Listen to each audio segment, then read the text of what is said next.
Namaste, my dear friends. Patanjali has presented 5 practices that are called as Niyama-s, the second limb of Ashtanga Yoga. These are essential for our practices of asana, pranayama, etc. to gain power, because the yamas and niyamas are those that we follow throughout our life, not just on the mat but 24/7. So among the yamas, we have seen the 5 yamas: ahimsa, satyam, asteyam, brahmacharyam, aparigraham in the last set of series. It's time for us to explore the niyamas. The first among the niyamas is Sauca. The word Sauca comes from the root shuchi, which means to be pure, to be clean. Now, this should not just be understood as physiological cleansing. We must take a bath every day and keep our body clean, and this is an important part of this. But what Patanjali actually talks about in Sauca is actually to keep our energy clean and our heart clean.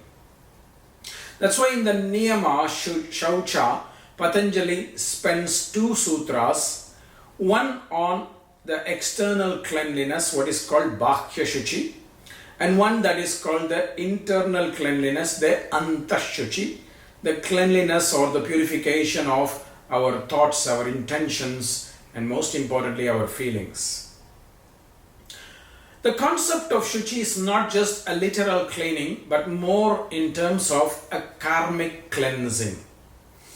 What Patanjali is saying is that yoga is a process of detoxification of the kleshas, and the kleshas we are accumulating not only from our experiences but also from our ancestors. So in this process, we need to spend a lot of time to keep our body as well as our mind and intentions very clean. If we are attaching ourselves to non-cleanly ideas or beliefs, non-pure ideas or beliefs, or keep our body not clean, it becomes a place where dark energy is accumulated, and this is an obstacle for us in the path of yoga. That is why Patanjali is saying that we need to practice Sauca, both Bhakya, because where the old people in the ancient times were sleeping would be in the forest, would be under a tree, in a cave, wherever they could find some resting place. And it's possible that there are energies that are there that they could accumulate, and that's why every day they cleaned themselves using water, which is a very important element of cleansing. That's why the concept of bath came about.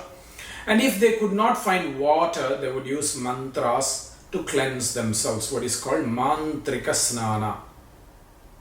But more important is that we keep our heart and intentions pure. When thoughts and intentions are not pure and refined, it becomes a place where bad, toxic energies get accumulated, because bad thoughts and bad intentions are very sticky. They kind of stick together, and it's very difficult to push them out.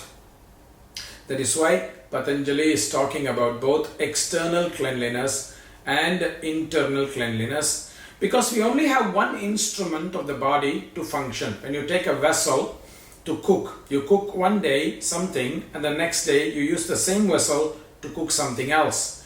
Of course, you are going to clean the vessel before you cook something else. And it's the same thing that we have to do with our body, because the body that is going to be with the students is not the same, it's not a different body that is going to be with your family member, or a different body that is going to be with your friends. It's the same body that is doing different dharmas, and we need to clean this vessel so that there is no accumulation of karma from one activity to the other.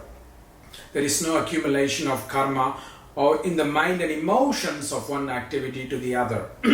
Like you may have frustration with your employees or colleagues at work that you must not bring to home and show it on your family and friends. So you need to clean those thoughts, clean those emotions, leave it there and come back to home in a pure spirited way. These are some examples of how we have to understand the concept of Shuchi, a very important part of the Ashtanga Yoga. And please, my dear friends, take this as a chance to remember how to clean yourself both at a physiological level as well as a psycho-spiritual level, because purity of the body and of thoughts and intentions are important. It's impossible to be perfectly pure, but the more and more we refine, the closer and closer we go to liberation from suffering. This is Sauca, my friends. Namaste.